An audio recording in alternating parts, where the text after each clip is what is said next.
What's up, man? Hey, Devon, how are you? Oh, man, I'm always great when I see you. Yeah, it's always good to talk to you. Do you Yes. have people ever call you Devon? I do, and I do my best to politely correct Because I always get Dwayne or Dwayne. I mean, it's just all kinds of pronunciations. them. Right. We have that in common.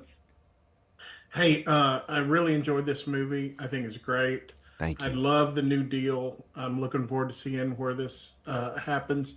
Can you tell me a little bit about how it got started? The discussions. Somebody turned to you, Tyler Perry, say, "Hey, this is something we can work on together." Yeah, it's a great story. So I was in my apartment, a few years ago, after the release of Flamin' Hot, and which is a movie I produced for Disney Plus and Hulu. And I'm I sitting loved my it. thank Yeah. you, thank you.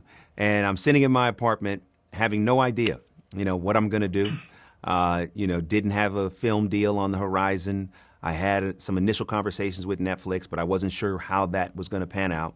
And so I'm just sitting there, just praying to God, God, what is your will as it relates to my career as a producer? And soon thereafter, my phone rings and it's Tyler Perry. And he says, hey, man, Wow. I hear you're making a deal with Netflix. Why don't we do it together? And it's funny. There's that scripture that talks about, are you a prophet? And so I thought, like, Tyler, how did you know that? But I didn't ask him too many questions. I just said, yes, I am, and yes, let's partner up. And then we negotiated, this historic deal with Netflix, and it's amazing to be able to have such a partner. Over 300 million subscribers around the world, and to be able to put content of faith and hope and love on their service is just an opportunity that we could not pass up. And it's been amazing to work with his production team, his studio. He has one of the best studios in Hollywood, the best executives in Hollywood. So for us to be able to come together as partners, this has never happened before.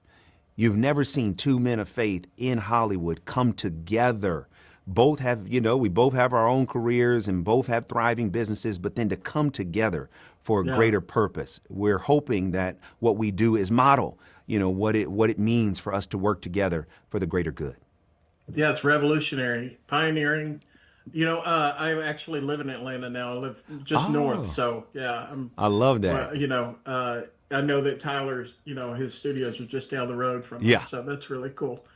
And I love this movie. I thought this movie was Mm. really well done. I mean, first of all, you watch for 5 minutes, you can tell Yeah. it's good quality, but at the Yeah. same time, the story's good too. Mm. And it doesn't. I mean, it's a good modern retelling. It doesn't alienate people of faith. It embraces it.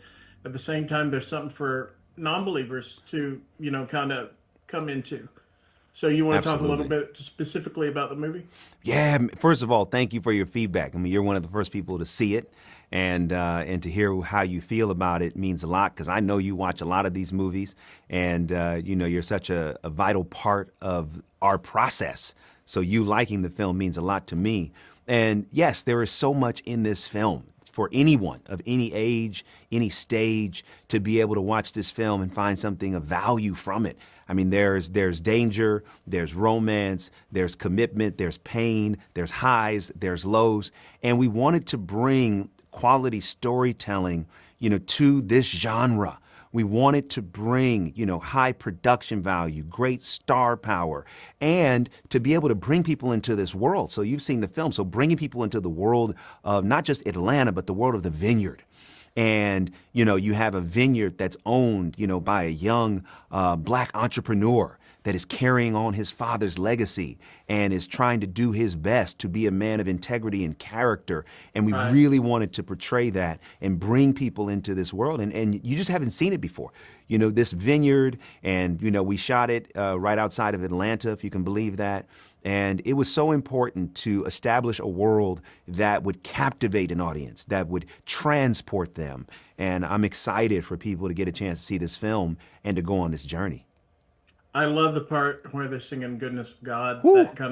That kind of caught me off guard, and I was like, man, that's such a great moment. Man, listen, that was a moment that, we went, when I was developing the script, the screenwriters, their names are Mike Elliott and Corey Tynan. And as I was developing the script, I said, guys, you gotta put in this moment when Ruth is with Babyface and she sings "Goodness of God."